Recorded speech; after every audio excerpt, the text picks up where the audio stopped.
Hello, ನಮಸ್ತೆ ಎಲ್ರಿಗೂ. ಎಲ್ಲ ಹೇಗಿದ್ದೀರಾ? ಚೆನ್ನಾಗಿದ್ದೀರಾ ಅನ್ಕೋತೀನಿ. ನಾನು ಚೆನ್ನಾಗಿದ್ದೀನಿ. ನಾನು ನಿಮ್ಮ ವೀಣಾ ಸುರೇಶ್. ಎಲ್ಲರಿಗೂ ನನ್ನ ಕಾರ್ಯಕ್ರಮವಾದ ಕಥಾಸರಣಿ ರಾಗಸುದ್ದಿ ಜೊತೆ ಕಾರ್ಯಕ್ರಮಕ್ಕೆ ಆತ್ಮೀಯ ಸ್ವಾಗತ.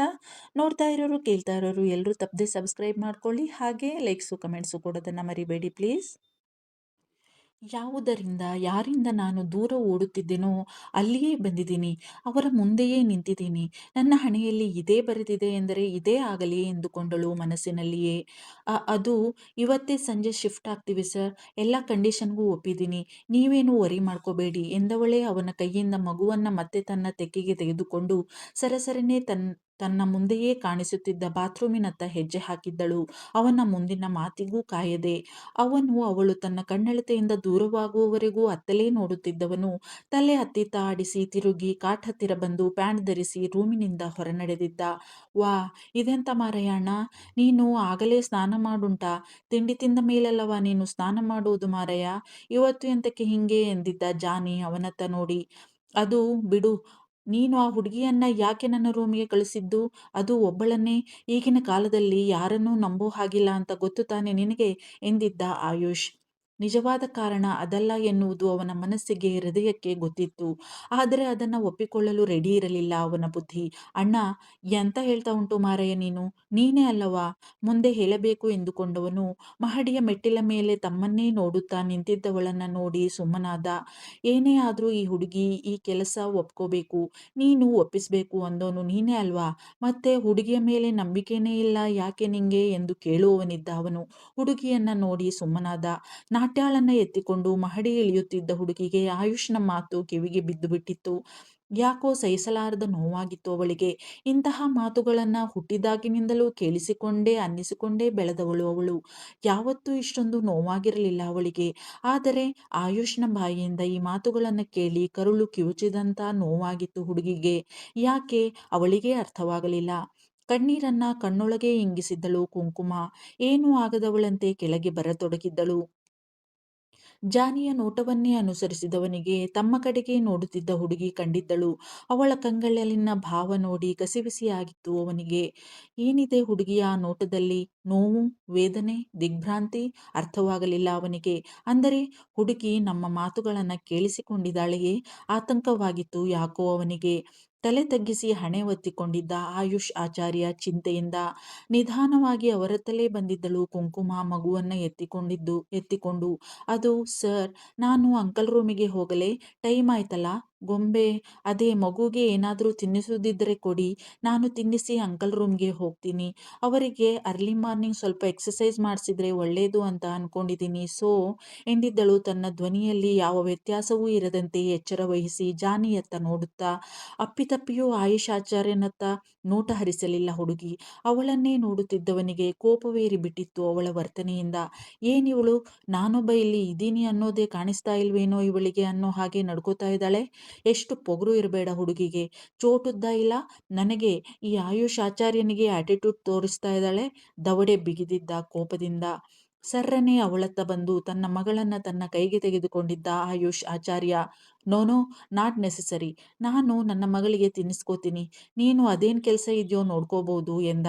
ನಾಟ್ಯ ಕುಂಕುಮಾಳತ್ತ ಕೈ ತೋರಿಸಿ ಅವಳ ಜೊತೆ ಹೋಗ್ತೀನಿ ಎಂದು ಸನ್ನೆಯಲ್ಲೇ ಹೇಳುತ್ತಿದ್ದರು, ಅದರ ಬಗ್ಗೆ ಲಕ್ಷ್ಯ ಹಾಕದೆ. ಬಂಗಾರಿ, ಡಡ್ಡ ನಿಂಗೆ ತಿನ್ನಿಸ್ತಾರೆ ಆಯ್ತಾ? ಹಾಗೆಲ್ಲ ಹಠ ಮಾಡಬಾರ್ದು ಚಿನ್ನಿಮ್ಮ. ನೀನು ಗುಡ್ ಗರ್ಲ್ ಅಲ್ವಾ?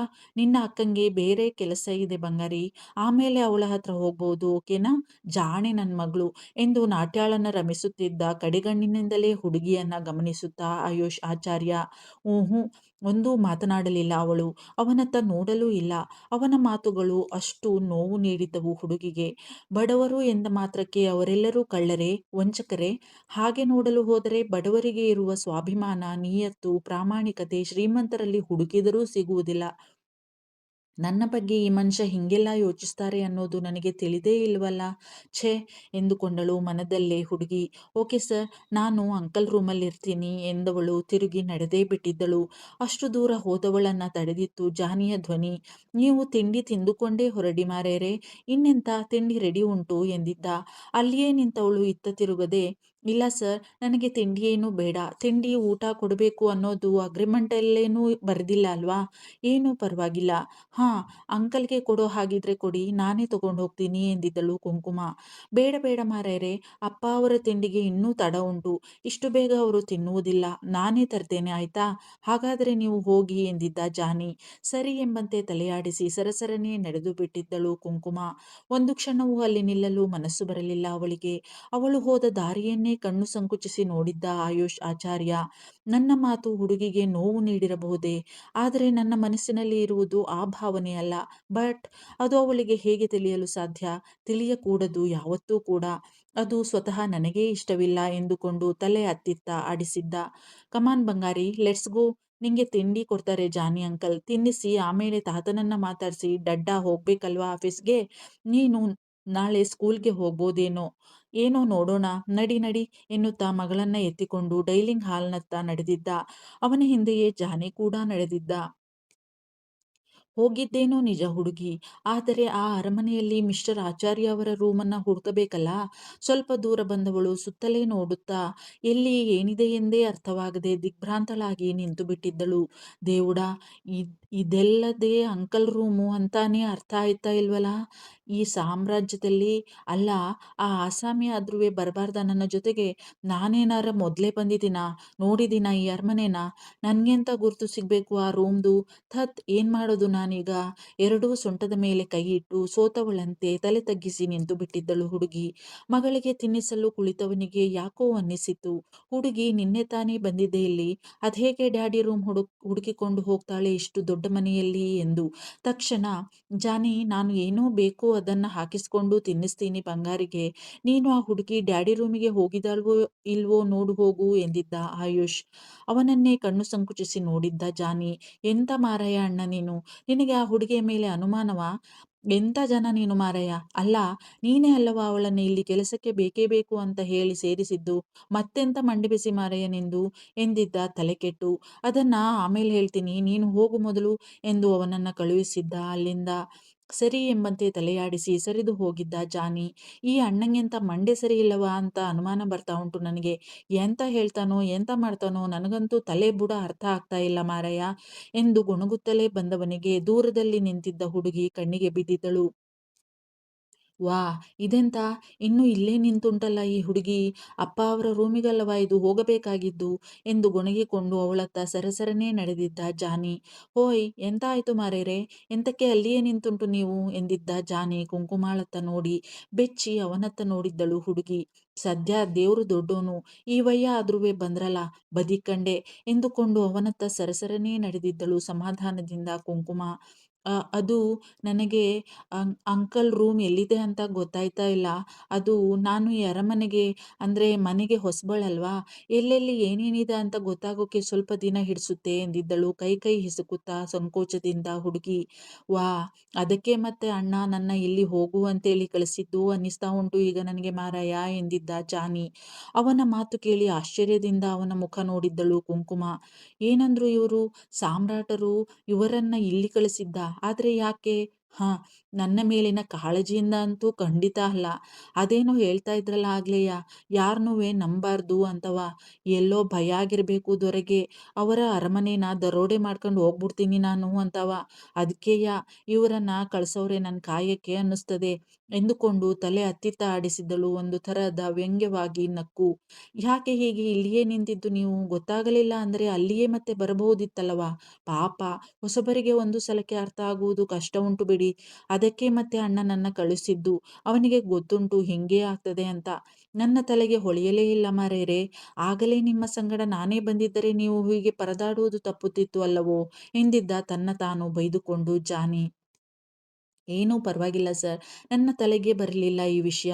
ನಾನೇ ಕೇಳಬೇಕಿತ್ತು. ಈಗ ಬನ್ನಿ ಸರ್ ಹೋಗೋಣ, ಅಂಕಲ್ ಎದ್ದಿರ್ಬೋದಲ್ವಾ ಈಗ ಎಂದಿದ್ದಳು ಕುಂಕುಮ. ಹುಡುಗಿಯ ಸರಳತೆ ಹಿಡಿಸಿತ್ತು ಅವನಿಗೆ. ಸಣ್ಣ ಹುಡುಗಿ ಆದರೂ ತಿಳುವಳಿಕೆ ಉಂಟು ಅನ್ನಿಸ್ತಾ ಉಂಟು. ಅದಕ್ಕೆ ಅಪ್ಪ ಅವರು ಸರಿ ಎಂದಿದ್ದು ಇವರು ಕೆಲಸಕ್ಕೆ ಬರಲು. ಮತ್ತೆ ಅಣ್ಣ ಅಂದರೆ ಎಂತ ಹಾಗೆ ಸುಮ್ಮನೆ ಯಾರ್ಯಾರನ್ನೂ ಮನೆಗೆ ಸೇರಿಸುವುದಿಲ್ಲ ಅವನು. ಹುಡುಗಿ ಭಯಂಕರ ಒಳ್ಳೆಯವಳೇ ಇರ್ತಾರೆ ಮಾರಾಯ ಎಂದುಕೊಂಡ ಮನಸ್ಸಿನಲ್ಲಿಯೇ. ಅಪ್ಪ ಅವರು ಹೇಳುವುದು ಅಂತ ಎಂತ ಸಹ ಇಲ್ಲ ಮಾರೇರೆ. ಅವರು ನಿದ್ದೆ ಮಾಡುವುದೇ ಕಡಿಮೆ, ಎಚ್ಚರಾಗೆ ಇರ್ತಾರೆ. ನೀವು ಬನ್ನಿ, ನಿಮಗೆ ಅವರ ಕೋಣೆ ತೋರಿಸಿ ನಾನು ಹೋಗ್ತೇನೆ ಅವರಿಗೆ ತಿಂಡಿ ತರುವುದಕ್ಕೆ ಎನ್ನುತ್ತಾ ಮುಂದೆ ನಡೆದಿದ್ದ ಜಾನಿ. ಅವನ ಹಿಂದೆಯೇ ಹೆಜ್ಜೆ ಹಾಕಿದ್ದಳು ಕುಂಕುಮ. ಅಲ್ಲಿಂದ 10 ನಿಮಿಷ ನಡೆದ ಮೇಲೆ ಸಿಕ್ಕಿತು ಮಿಸ್ಟರ್ ಆಚಾರ್ಯ ಅವರ ರೂಮ್.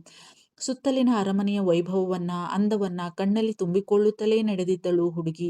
ಮನದಲ್ಲಿನ ನೋವು ಅವಳನ್ನ ಯಾಕೋ ಎಂದು ಅತಿಯಾಗಿ ಬಾಧಿಸುತ್ತಿತ್ತು. ಸುತ್ತಲಿನ ವಾತಾವರಣ ನೋಡಿದರೂ ಅವೆಲ್ಲವನ್ನ ಮರೆಯುವ ಪ್ರಯತ್ನ ಅವಳದು. ಹಿಂದಿನ ದಿನ ಕೆಲಸ ಸಿಗುವುದೋ ಇಲ್ಲವೋ ಎಂಬ ಟೆನ್ಷನ್ನಲ್ಲಿ ಏನನ್ನೂ ಸರಿಯಾಗಿ ಗಮನಿಸಲು ಆಗಿರಲಿಲ್ಲ ಅವಳಿಂದ. ಆದರೆ ಇಂದು ಅವಳು ಅದೇ ಅರಮನೆಯಲ್ಲಿ ಕೆಲಸಕ್ಕೆ ಬಂದಿದ್ದಳು. ನಿಜವಾಗಿಯೂ ಬಹಳ ಅಂದವಾಗಿದೆ ಈ ಅರಮನೆ ಎಂದುಕೊಂಡಳು ಮನದಲ್ಲಿಯೇ. ಎಷ್ಟು ನಡೆದರೂ ರೂಮ್ ಸಿಗುತ್ತಲೇ ಇಲ್ಲ. ದೇವುಡಾ, ಇಷ್ಟು ನಡೆದರೂ ರೂಮೇ ಕಾಣಿಸ್ತಾ ಇಲ್ವಲ್ಲ. ನಾನೊಬ್ಳೇ ಬಂದಿದ್ದಿದ್ರೆ ನಿಜವಾಗ್ಲೂ ಕಳ್ದೇ ಹೋಗ್ಬಿಡುವೆ. ದೊರೆ ಏನಾರ ಯೋಚಿಸ್ಕೊಂಡು ಈ ವಯ್ಯನ ಕಳಿಸಿರ್ಲಿ. ಅಂತೂ ಕಳಿಸಿ ನನ್ನ ಬದುಕ್ಸಿದ್ರು ಅನ್ಕ ಎಂದುಕೊಂಡು ಮೇಲೆ ನೋಡಿ ಕೈ ಮುಗಿದಿದ್ದಳು ಹುಡುಗಿ. ಜಾನಿಯನ್ನ ಕಳುಹಿಸಿದ ಆಯುಷ್ಗೆ ಯಾಕೋ ಅಲ್ಲಿ ಕುಳಿತಿರಲು ಮನಸ್ಸಾಗಲಿಲ್ಲ. ಮಗಳಿಗೆ ತಿನ್ನಿಸಿ ತಾನೂ ಎದ್ದು ಜಾನಿಯನ್ನೇ ಅನುಸರಿಸಿ ಹೊರಬಂದಿದ್ದ. Then I I am correct. See here she is ಎಂದುಕೊಂಡ ಅವಳನ್ನ ದೂರದಲ್ಲಿಯೇ ಕಂಡವನು. ಅಲ್ಲೇ ನಿಂತು ಅವಳು ಮರೆಯಾಗುವವರೆಗೂ ಅವಳ ಚಲನವಲನಗಳನ್ನೇ ನೋಡುತ್ತಿದ್ದವನು.